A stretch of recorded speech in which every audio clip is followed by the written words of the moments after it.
Hello friends, आज हम लोग एनिमल किंगडम पढ़ने वाले हैं जो कि क्लास 11th का चैप्टर नंबर 4 है। तो यानी कि प्राणी जगत पढ़ने वाले हैं। इस चैप्टर को बहुत ही ध्यान से पढ़िएगा तो बहुत ही अच्छे से समझ आ जाएगा आपको, क्योंकि समझ आना बहुत ज़्यादा ज़रूरी है। पढ़ना बहुत बड़ी बात नहीं है, लेकिन आप कितना परसेंट समझते हैं ये बहुत ही ज़रूरी होती है। तो वीडियो को आराम से देखिएगा, पूरे वीडियो को देखिएगा ताकि आपको हर एक चीज़ बारी बारी से समझ आ सके। तो चलिए हम लोग स्टार्ट करते हैं एनिमल किंगडम। तो पहले हम लोग बात करते हैं केवल, क्योंकि आज क्या करने वाले हैं हम लोग पात्र परिचय। तो चलिए परिचय करते हैं। जैसे कि आप समझिए किसी से पहली बार मिलते हैं तो आप उनके बारे में जानने की कोशिश करते हैं, उससे अच्छे से मिलते हैं, बातचीत करते हैं। उसी तरह से आज आप एनिमल किंगडम से मिले हैं और उससे हम लोग क्या करने वाले हैं, बातचीत, यानी कि उसका परिचय पूछने वाले हैं। तो इसीलिए ध्यान से समझिएगा ताकि इसी पे सब कुछ आधारित है। तो चलिए स्टार्ट कर देते हैं। तो देखिए एनिमल किंगडम जो है यानी कि किस बेसिस पे उसका वर्गीकरण किया गया, यानी कि बेसिस ऑफ क्लासिफिकेशन, तो वो समझते हैं। तो देखिए कि हो सकता है, सोचने वाली बात है क्योंकि यहाँ पे केवल सोच ही रहे हैं, तो हो सकता है कि वो सेल के अरेंजमेंट के आधार पे भी किया गया हो, या फिर हो सकता है कि डाइजेस्टिव सिस्टम हुआ हो, या सर्कुलेटरी और रिप्रोडक्टिव सिस्टम भी हो सकता है। और बात करते हैं क्या होगा कि बॉडी का सिमेट्री यानी बॉडी की समरूपता को भी देखते हुए उसका वर्गीकरण किया गया हो, नेचर ऑफ सिलोम को भी देख के जो होता है वर्गीकरण किया गया हो। तो ये सब जो है क्लासिफिकेशन का बेसिस है, यानी कि इस आधार पे वर्गीकरण किया जा सकता है। तो चलिए हम लोग स्टार्ट करते हैं कि कैसे वर्गीकरण किया गया है। तो पहले बात करेंगे हम लोग लेवल ऑफ ऑर्गेनाइजेशन। हर चीज़ों को देखेंगे, बारीकी से समझ लीजिए ताकि आगे और भी अच्छे समझ पाइएगा। तो स्टार्ट करते हैं हम लोग क्या कि लेवल ऑफ ऑर्गेनाइजेशन, यानी कि किसी का लेवल ऑफ ऑर्गेनाइजेशन को हिंदी में बोलते हैं संगठन स्तर, यानी कि कौन कितना संगठित होके किसी चीज़ का निर्माण किया है, वही बात है। तो एकदम आम भाषा में जैसे कि आप हमारी बातों को समझ सकते हैं, हम आपको वही भाषा में बताने का कोशिश करेंगे। क्यों, यानी कि level of organisation, so cellular level, यानी कि जो हमारा शरीर किसी भी जीव का निर्माण बहुकोशिकीय होता है तब की बात कर रहे हैं। जैसे कि अमीबा है, वो एक ही सेल का होता है, वो अमीबा अपना भोजन वगैरह सेलुलर लेवल पे ही कर रहा है, भोजन अपने से लेता है, पाचन भी कर लेता है, तो उसको किसी अंग की आवश्यकता नहीं पड़ती है। तो जैसे अमीबा है, स्पंज है, ये बहुकोशिकीय की अब बात कर रहे हैं कि बहुकोशिकीय में क्या होता है। स्पंज जो होता है, पहले जाने कि स्पंज क्या होता है। स्पंज जो होता है वो होता है कि बहुत सारे उसमें कोशिकाएं होती है लेकिन सब बिखरे पड़े हैं, यानी कि लूज सेल अरेंजमेंट होता है। उसमें क्या होता है, लूज सेल अरेंजमेंट, यानी कि सेल तो बहुत सारे हैं लेकिन उनका अरेंजमेंट इस तरीके से सब बिखरे पड़े हुए हैं। जब कोशिका मिलते हैं यानी संगठित होते हैं तब तो ऊतक का निर्माण करेंगे। यहाँ पे ऊतक का निर्माण हुआ ही नहीं, यहाँ पे क्या होगा, लूज सेल है, जैसे कि स्पंज में होता है। स्पंज जो है एक जलीय जीव है जो कि मीठे पानी में भी पाया जाता है और खारे पानी में भी, यानी कि समुद्र में भी रह सकता है और तालाब में भी रह सकता है, नदी में भी रह सकता है। तो ये जीव जो होते हैं नीचे यानी कि तल में रहते हैं और इनमें कोई गति नहीं होती है। इनका कलर जो है वो रेड भी हो सकता है, ग्रीन भी हो सकता है, किसी भी कलर के होते हैं, बहुत सारे कलर्स के होते हैं स्पंज। और स्पंज जो होते हैं क्या होता है कि उनमें बहुत सारे छोटे छोटे छिद्र पाया जाता है जिससे कि वो ऑक्सीजन लेते हैं।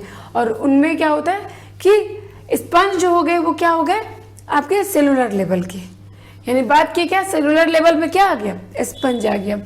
फिर बात करते हैं जब कोशिका मिलता है एक दूसरे से तो जब संगठित होता है तो क्या करता है, टिश्यू का निर्माण करता है, यानी कि टिश्यू लेवल जो हो गया, यानी कि ऊतक स्तर। अब ये टिश्यू ही क्या करेगा, अरेंजमेंट होके, सेल अरेंजमेंट होके क्या बन गया, टिश्यू बन गया। और टिश्यू क्या करेगा कि वही अपना खाना खाना, पचाना, सारा क्रिया जो कौन करेगा, टिश्यू करेगा। जिस तरह से इसमें कोशिका स्तर पे था तो उसको टिश्यू का डिमांड नहीं था कि हमको टिश्यू में तब्दील हो जाना है, लेकिन जो टिश्यू वाले हैं उनका भी अलग कोई इच्छा नहीं है, वो उसी रूप में, जो टिश्यू के रूप में, उसी रूप में जो होता है कि अपना सारा कार्य को कर लेते हैं। तो जैसे कि ये सिलेंट्रेटा के जितने, सिलेंट्रेटा जो फैलम है उसके जितने सारे जीव होते हैं, जैसे कि हाइड्रा, वो भी क्या है, टिश्यू लेवल पे, टिश्यू का निर्माण हो गया है। तो ये सब क्या करते हैं कि ये अपना भोजन, पाचन, सब कुछ जो क्या कर रहे हैं कि वो करते हैं अपना एक ही क्रिया के द्वारा, यानी कि अपने टिश्यू के द्वारा ही कर रहे हैं। तो जो है उनके पास उसी में वो संतुष्ट है। तो समझिए हाइड्रा के बारे में हम लोग क्या पढ़े थे। अगर मान लीजिए कि बात किया जाए कि हाइड्रा जो होता है, हाइड्रा हम लोग 10th क्लास में भी पढ़ लिए हैं। तो हाइड्रा में जो मुकुलन विधि द्वारा प्रजनन की क्षमता को दिखा रहा था, यानी कि ये समझिए कि ये हाइड्रा है, ये हाइड्रा था, याद कीजिए हाइड्रा था। तो हाइड्रा में रिप्रोडक्शन कैसे हो रहा था, उसमें क्या हुआ था, एक मुकुलन विधि द्वारा एक नया बर्ड निकलता था और वो बडिंग के द्वारा जो क्या कर रहा था कि रिप्रोडक्शन कर रहा था, ये फिर अलग हो जा रहा था जीव इससे। तो ये हाइड्रा क्या हुआ कि टिश्यू लेवल पे है। तो ये इस प्रकार करता था कि सिलिंट्रेटा जो है वो किसी एनिमल का नाम नहीं, ये फाइलम है।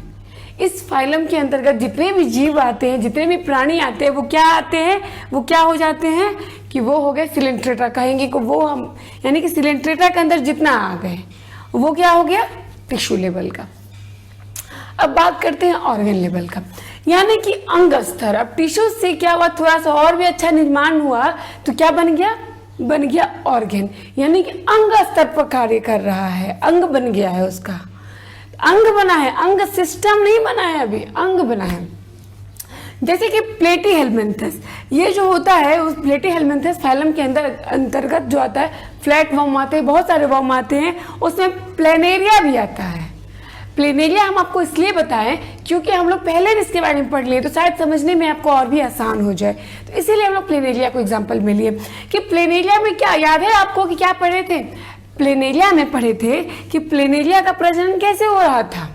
प्लेनेरिया जो होता है फ्री स्विमिंग लिविंग है इसका, यानी कि वो एक ऐसा प्लेनेरिया है जो कि वो मतलब कि अपना उसका फ्री स्विमिंग है, किसी पे डिपेंड नहीं है, वो अकेले ही काफ़ी है हर चीज़ को करने के लिए। जैसे कि प्लेनेरिया में प्रजनन की क्षमता कैसे, याद है आपको कि कैसे पढ़े थे, वो पढ़े थे हम लोग, प्लेनेरिया का ऑर्गन जो है वो विकसित हो गया है लेकिन सिस्टम नहीं, यानी कि जितने सारे ऑर्गन हुआ उसमें जितने सारे ऑर्गन है सब मिलजुल के काम करते हैं, एक ही काम को करना, सारा ऑर्गन मिलके एक काम करेगा। तो ये ऑर्गन लेवल पे हो गया। तो ये ऑर्गन यानी कि उसमें क्या था, और उसका हम लोग कैसे बात किए थे कि उसमें एक ऐसे करके था, जब ये 3 पार्ट में डिवाइड हो गया तो क्या हो रहा था कि तीनों फिर मिलके एक नया जो है निर्माण कर दिया। यानी कि प्लेनेरिया में क्या हो रहा था कि तीनों एक यानी 3 पार्ट में डिवाइड हो गया, यानी पुनर्जनन की प्रकृति, यानी समझिए उसी तरह से है कि इसमें क्या हो रहा था कि पुनर्जनन होता है, ये मरते नहीं है, अमर है। तो क्या होता है कि ये कट के फिर नया नया प्राणी का निर्माण कर दिया।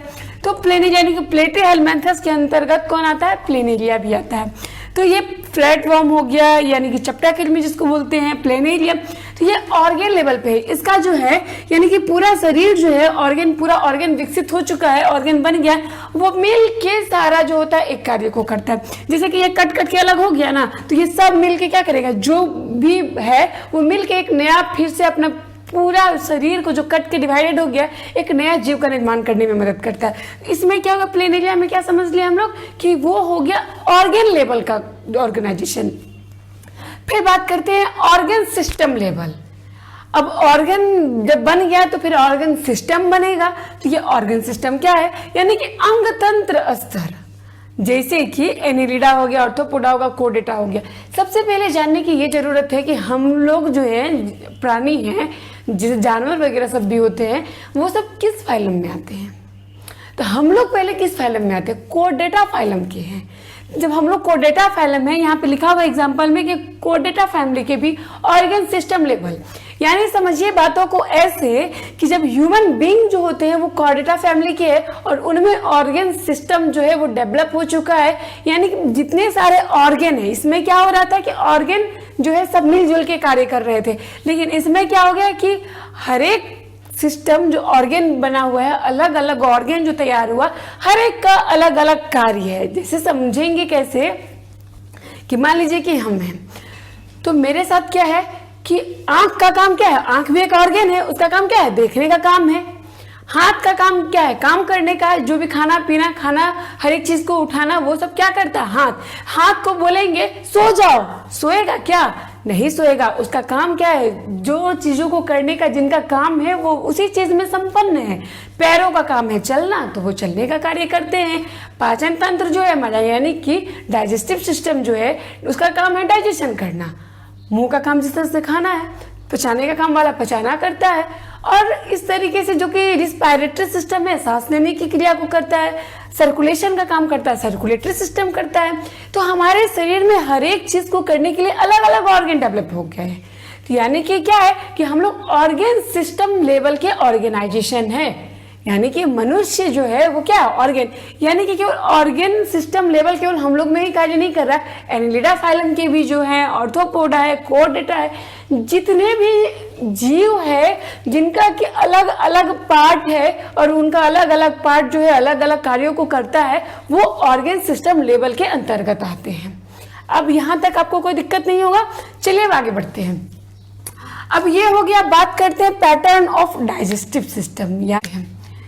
यानी कि देखिए, अब डाइजेस्टिव के आधार पे भी जो क्या किया गया है, डाइजेस्टिव के आधार पे भी वर्गीकरण किया गया है।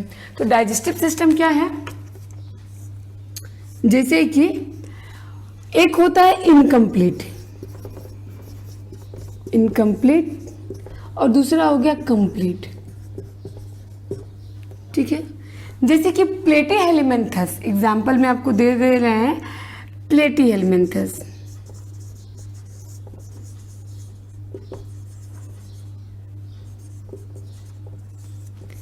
प्लेटीहेल्मिन्थस फाइलम में, यानी कि प्लेटीहेल्मिन्थस फाइलम में क्या आता है? फ्लैटवर्म आ गया,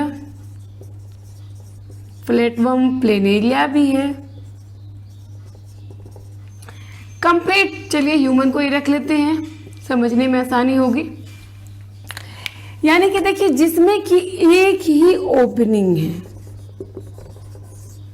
ओपनिंग नंबर 1, एक ही ओपनिंग है और वो दोनों कार्य कर रहा है। क्या यहाँ पे माउथ का भी कार्य कर रहा है और एनस का भी कर रहा है। ठीक है, समझिएगा। अगर किसी जीव में एक ही ओपनिंग है और यानी कि एक ही, जिससे कि खाना भी खा रहा है और हजम भी करवा रहा है, बाहर भी निकलने का क्रिया हो रही है, वैसे को क्या बोलेंगे? इनकम्प्लीट डाइजेशन उनका है, यानी कि वो इनकम्प्लीट हो गया। लेकिन जिनका 2 ओपनिंग है, जैसे कि 2 ओपनिंग, यानी कि 2 ओपनिंग, जिनमें 2 ओपनिंग है, एक हो गया माउथ और दूसरा हो गया एनस। यानी कि जैसे कि हम लोग हैं, हम लोग में 2 ओपनिंग है, एक खाना खाने के लिए अलग है और बाहर निकालने के, उत्सर्जन करने के लिए क्या है? अलग है। लैट्रिन जो करते हैं वो एक दूसरा ओपनिंग से निकल जाता है। लेकिन जिसमें एक ही ओपनिंग है, खाना भी उसी से खाता है और निकालता भी उसी से है, उसको क्या बोलेंगे? Incomplete digestion. और दूसरा क्या हो गया? जिसमें कि 2 ओपनिंग है, जिससे कि ह्यूमन बीइंग कोडेटा में होता है, एनिलिडा में होता है, वो सब क्या हो गए? वो हो गए कि कंप्लीट डाइजेशन में आ गया। जैसे कि गाय वगैरह भी है, वो कंप्लीट डाइजेशन है। क्यों है? क्योंकि उनका खाना खाने के लिए अलग से उनका मतलब ऑर्गन बने हुए हैं और बाहर निकलने के लिए नहीं, उनके शरीर में क्या है? 2 ओपनिंग है। तो जिनके भी, जो भी जीव है दुनिया में, उनका 2 ओपनिंग है, तो वो हो गया कंप्लीट डाइजेशन। और जितने भी दुनिया में जीव है उनका एक ही ओपनिंग है, उनको बोलेंगे इनकम्प्लीट। कंप्लीट और इनकम्प्लीट समझ गए। अब बात करते हैं हम लोग क्या चीज? सर्कुलेटरी के बारे में, यानी कि सर्कुलेटरी सिस्टम क्या है ये भी देख लिया। अब सर्कुलेटरी के बारे में बात करते हैं तो ज्यादा अच्छे समझ में आएगा। तो देखिए, सर्कुलेटरी, जो सर्कुलेटरी होता है, यानी कि सर्कुलेटरी मतलब क्या हो गया? हमारे शरीर में परिसंचरण तंत्र के लिए क्या बना हुआ है? वेसल्स बना हुआ है, ब्लड वेसल्स, जो हार्ट से पंप करके पूरे शरीर में घुमाता है। ब्लड हमारे पूरे शरीर में कैसे घूमता है? खुले में घूमता है क्या? नहीं, उसके लिए वेसल्स बने हैं, वाहिकाएं बनी है, नली बनी हुई है। समझ गए? तो सर्कुलेटरी, जिस तरह से डाइजेस्टिव 2 प्रकार के होते हैं, उसी तरह से सर्कुलेटरी भी क्या है? 2 प्रकार के। एक हो गया ओपन टाइप, यानी कि इसको बोलते हैं खुला परिसंचरण तंत्र, और एक हो गया क्लोज्ड टाइप, यानी कि बंद परिसंचरण तंत्र। अब यहाँ पे समझ लीजिए, लिख भी दे रहे हैं खुले और बंद। तो इसको कैसे समझेंगे? देखिए, जो जीव है दुनिया में, जितने भी जीव हैं, वो अगर उनका ब्लड जो बहने के लिए वैसल्स नहीं बनाया गया है, यानी कि वो हार्ट से पंप होके और ऐसे ही ब्लड पूरे शरीर में घूम रहा है, तो उसको क्या बोलेंगे हम लोग? उसको बोलेंगे कि वो खुला है। जैसे कि मुलस्कस, ये मुलस्का फैमिली में आता है। स्नेल और भी बहुत कुछ है, जो कि बहुत सारे जीव है जिनका जो होता है कि खुले में उनका परिसंचरण होता है। तो ये क्या होता है कि जो ओपनिंग, यानी कि ओपन टाइप जो उनका परिसंचरण तंत्र है, यानी उसे वेसल्स की जरूरत ही नहीं है। उनका जो कोशिका होता है, कोशिका वो अंदर से क्या होता है, पूरा ब्लड में लपालप रहता है, ब्लड उसमें रहता है। तो उस तरीके से रहता है, उनके नस ही नहीं है, तो वो कैसे पूरे शरीर ऐसे ब्लड में सना रहेगा। तो स्नेल जो होता है, स्नेल का मतलब होता है घोंघा। घोंघा देखे होंगे, हम लोग जब छोटे थे तो ठंडा के दिन में देखते थे कि खूब दीवार पे चढ़ जाता था। अगर सीम का गांच लगा हुआ है बगल में तो घोंघा उसको चढ़ जाता था, बोलते थे घोंघा चढ़ के खत्म कर दिया। उसमें लगा, कैसा होता था अब बताते। ऐसे उसका 2 सिंग निकला रहता है, ऐसे ऐसे एकदम चलता है, और ऊपर से वो टोपी जैसा, शंख जैसा टोपी, क्या वो उसका बताता है, बहुत शंख जैसा मोटा नहीं रहता है, लेकिन उसी टाइप का समझेंगे कि वो क्या रहता है। आप लोग देखे होंगे तो वो ऐसे ऐसे घूमता है, जैसे उसको भनक पड़ता है कि कोई आ रहा है, तुरंत इसे घुसा लेता है अंदर में, इसके अंदर घुस जाता है वो। तो वो होता है घोंघा। वो क्या है? खुला परिसंचरण है उसका, यानी उसके लिए ब्लड वेसल्स की आवश्यकता नहीं। उसका जो है शरीर, यानी कि सेल जो होता है, कोशिका है, उसका लपालप है ब्लड में, तो वो हो गया खुला। लेकिन जिनका बंद है, यानी कि जैसे कि हम लोग का शरीर जो है कि वो क्या है, बंद वेसल्स में, यानी कि बंद परिसंचरण है, क्लोज टाइप परिसंचरण हो रहा है। तो क्लोज टाइप मतलब क्या है कि हमारे शरीर में घूमने के लिए, ब्लड के लिए क्या है, ब्लड वेसल्स है। देखिए, मोटी मोटी सी नस है, पतली नस भी है, जहाँ पे जैसा आवश्यकता है उस प्रकार का ब्लड वेसल्स बना दिया गया है। ब्रेन में, इवन आंख वगैरह में भी सब जगह ब्लड वेसल्स घूम रहा है। तो हमारे शरीर में क्या हो गया, समझेंगे क्या कि हमारे शरीर में क्या है कि बंद परिसंचरण तंत्र है। तो ये हो गया बंद परिसंचरण तंत्र। यानी कि एग्जांपल में ले लेंगे क्या, चलिए ह्यूमन हो गया, जो कि यानी बहुत सारे हैं, एग्जाम्पल भी केवल ह्यूमन को ही लिए हैं कि यानी समझेंगे कि क्या जिनके शरीर में ब्लड वेसल्स जो है, यानी कि जिसके शरीर में, समझिए ऐसे कि जिसके शरीर में ब्लड वेसल्स नहीं है, उनका जो खून है, ब्लड जो है, रक्त जो है, वो ऐसे ही है, कोशिका में लिपटी हुई है, उसको बोलेंगे हम लोग खुला परिसंचरण। और जिनके शरीर में ब्लड बहने के लिए नलिका बनी हुई है, वहिका बना हुआ है, उसको क्या बोलेंगे हम लोग, बंद परिसंचरण। अब ये समझ गए। अब हम लोग समझेंगे क्या कि बॉडी सिमेट्री, ठीक है। अब सिमेट्री के आधार पे क्या किया गया है, हम लोग उसी चीज को समझेंगे। तो चलिए समझते हैं।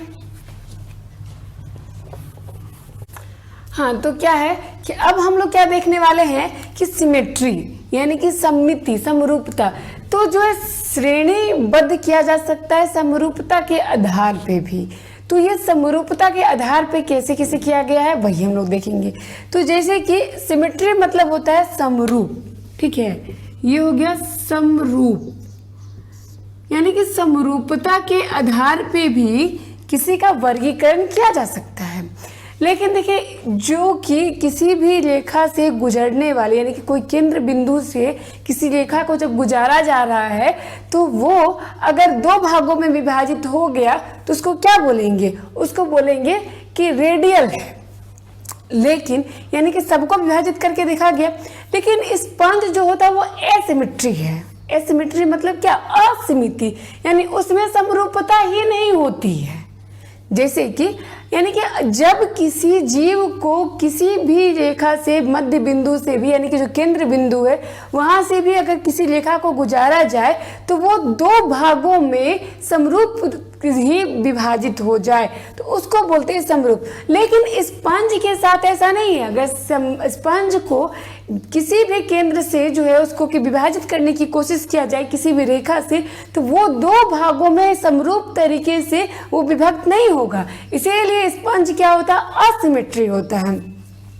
अब देखिए कि केंद्र के अक्ष से गुजरने वाली रेखा प्राणी को, किसी भी जीव को दो समरूप भागों में विभाजित कर देती है, तो उसको क्या बोलते हैं? रेडियल सिमेट्री बोलते हैं, यानी कि आर्य समिति।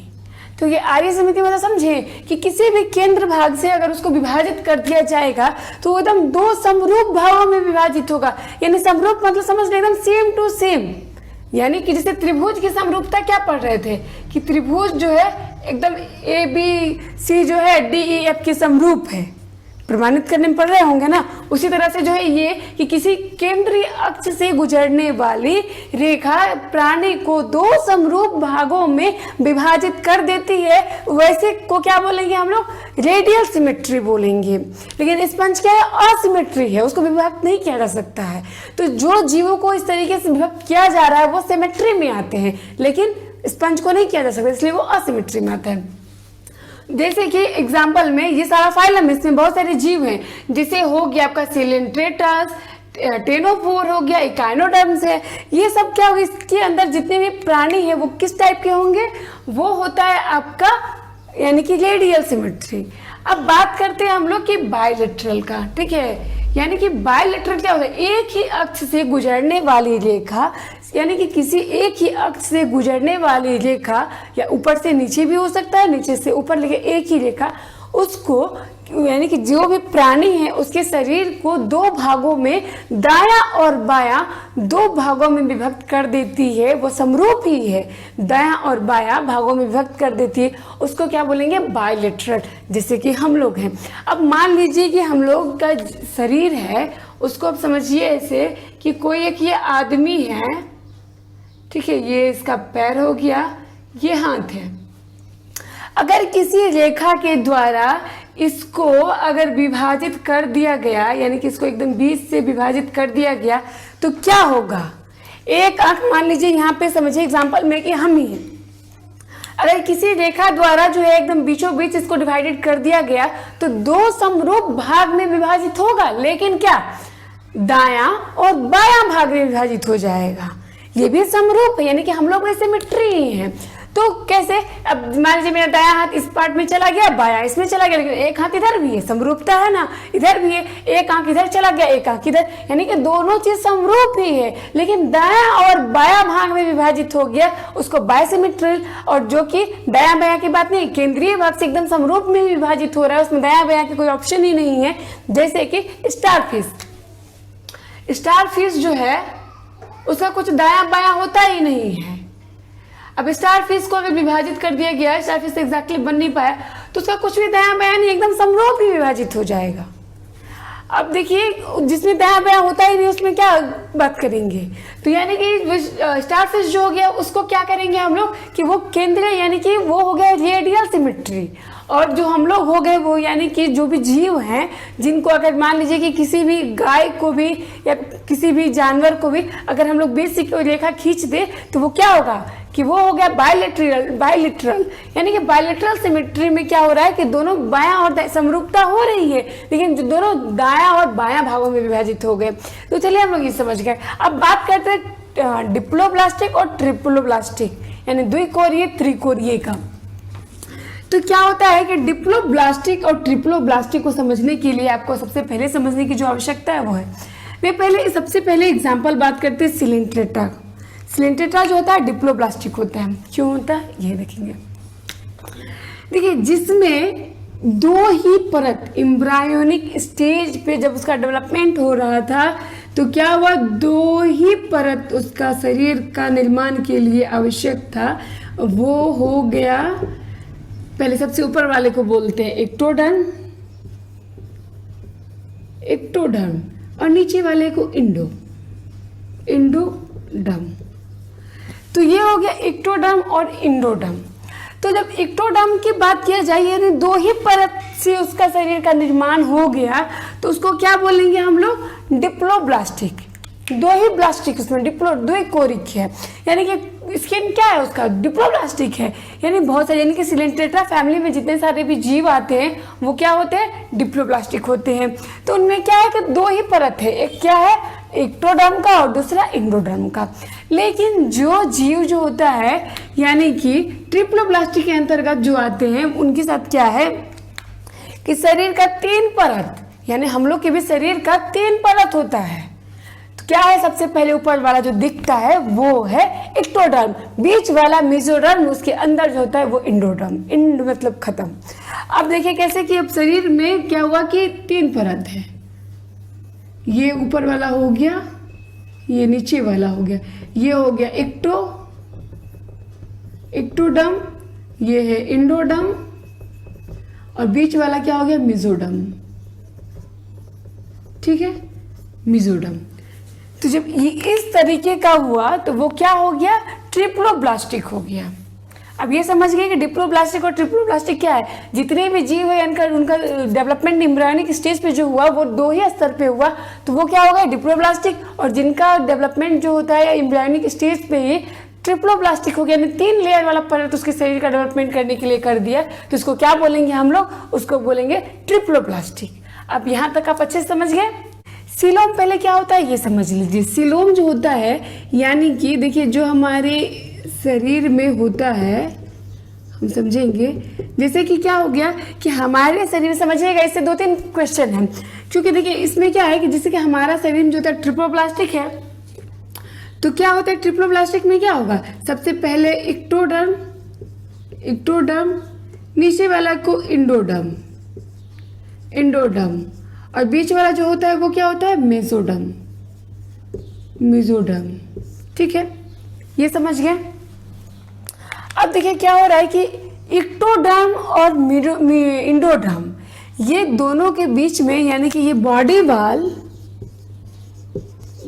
वाल और गट वाल, ये दोनों के बीच में जो गुहा बचता है, जगह बचता है, उसी को क्या बोलते हैं हम लोग, उसको बोलते हैं सीलोम। और इससे जो जिस वाले यानी कि जो भी प्राणी के अंदर ये है वैसे प्राणी को क्या बोलेंगे, सीलोमेट्स, उसको बोलेंगे सीलोमेट्स। वो हो गए सीलोमेट्स, यानी कि जो कि बॉडी वाल जो हमारे शरीर है और एलिमेंट्री कैनाल हमारा शरीर है, यानी कि कहेंगे हम लोग कि शरीर का जो वाल है यानी शरीर का जो भित्ति है और जो आहार नाल है, वो दोनों के बीच में जो भी स्पेस बचता है उस स्पेस को क्या बोलते हैं, सीलोम बोलते हैं। तो जिनमें भी ये होता है यानी कि सीलोम होता है, ये खाली जगह होता है उसको सीलोम बोलते हैं। जिनमें ये मेसोडर्म से आच्छादित है, उस आच्छादित रहता है, उसको क्या बोलते हैं हम लोग, सीलोमेट्स। वैसे प्राणी को क्या बोलेंगे, सीलोमेट्स। जिसमें सीलोम है उसको क्या बोलेंगे, सीलोमेट्स। दूसरी बात, कुछ प्राणी में मेसोडर्म से आच्छादित नहीं होता है। ये जो सबसे शुरू में क्या पढ़ेंगे, आच्छादित रहता है, यानी कि उसमें सीलोमेट्स है, यानी कि उसमें सीलोम है। अगर जिसमें सीलोम है उसको क्या बोलेंगे, उसको बोलेंगे सीलोमेट्स। लेकिन कुछ ऐसे प्राणी हैं जिसमें कि उसमें मेसोडर्म से आच्छादित नहीं होता है। मेसोडर्म जो होता है वो खुली हुई थैली, यानी कि उसमें मेसोडर्म तो है लेकिन छितरा हुआ है, थैली में छितरा हुआ है, तो उसको क्या बोलेंगे, वैसे प्राणी को क्या बोलेंगे हम लोग, बोलेंगे उस प्राणी को कि ये हो गया आपका स्यूडोसीलोमेट्स। वैसे प्राणी को जिसमें कि है यानी मेसोडर्म से आच्छादित तो है लेकिन बिखरा हुआ है, थैला जो होता है वो किसी काम का नहीं पता चल रहा है, वैसे यानी कि उस जो गैप है यानी कि जो जगह है इससे मेसोडर्म से जो आच्छादित नहीं होता है, बल्कि मेसोडर्म जो होता है खुला हुआ थैला की जैसे उसमें छितरा हुआ है, तो वैसे प्राणी को क्या बोलेंगे, स्यूडोसीलोमेट्स। अब देखिए कि जिसमें ऐसा भी हो सकता है, अब देखिए एक में हुआ क्या कि एक में था, वैसे आप प्राणी को सीलोमेट्स बोल रहा था, लेकिन जिसमें कि है लेकिन छितरा हुआ है उसको स्यूडोसीलोमेट्स बोलते हैं। और तीसरा जिसमें कि है ही नहीं, वो खाली जगह जो इसके बीच में बच रहा है, यानी कि बॉडी वाले यानी कि शरीर का भित्ति और आहार नाल के बीच में जो खाली जगह बचता है वो है ही नहीं, उसको क्या बोलते हैं, वैसे वाले जो हो गए उसको एसिलोमेट्स। यानी कि नहीं है उसमें, तो जो हो गया एसिलोमेट्स हो गया। जैसे कि प्लेटी हेलिमेंथस जो फ्लैट वर्म होता है, जैसे कि प्लेनेरिया भी हो गया, वो सारे जीव में क्या होता है कि सिलोम नहीं होता है, तो वो हो गए असिलोमेट्स। ठीक है, अब बात करते हैं हम लोग, क्या सिलोम पढ़ लिए, अब बात करते हैं सिगमेंटेशन कि सिगमेंटेशन क्या होता है। तो सिगमेंटेशन मतलब होता है हिंदी में खंडी भवन। तो जो एनिलिडा होता है, एनिलिडा मतलब आ गया ये अर्थवर्म। जो केचुआ होता है वो केचुआ क्या होता है, सिगमेंटेड होता है, यानी कि उसमें 100 से 150 तक सिगमेंटेशन होते हैं। यानी कि जो कि एक्सटर्नली और इंटरनली सिगमेंट्स हो उसको क्या बोलेंगे, सिगमेंटेशन। जैसे कि केचुआ, यानी कि केचुआ जो होता है वो क्या होता है, उसमें राउंड राउंड राउंड राउंड, देखिएगा ध्यान से तो आपको दिखिएगा ये बहुत सारे, यानी कि कुछ ऑर्गेन तक वो रिपीटेड सिगमेंटेशन हो, यानी कि रिपीटेड है, एक है दो है, यानी कि कुछ ऑर्गेन तक वो क्या हो रहा है, सिगमेंटेड है, यानी कि खंड खंड में विभक्त है। वैसे प्राणी को क्या बोलेंगे, सिगमेंटेशन बोलेंगे, यानी कि वो क्या है, सिगमेंटेड है। केचुआ जो है वो क्या है, सिगमेंट है, उसने क्या है, खंड खंड में डिवाइड किया गया है, वैसे प्राणी को सिगमेंटेशन बोलते हैं। तो जैसे कि केचुआ हो गया सबसे छोटा एग्जांपल, इसमें कितने सिगमेंट होते हैं, 100 से 150 अराउंड। ठीक है, अब बात करते हैं दूसरा नोटोकॉर्ड कि नोटोकॉर्ड क्या होता है। ठीक है, नोटोकॉर्ड मतलब क्या होता है समझिएगा सबसे पहले कि नोटोकॉर्ड क्या है। नोटोकॉर्ड जैसे कि वैसा, यानी हमारा शरीर जो है 3 भागों से मिलकर बना है, यानी कि 3 परत से, सबसे पहले एक्टोडर्म, बीच में मेसोडर्म और सबसे नीचे जो हो गया वो एक्टोडर्म।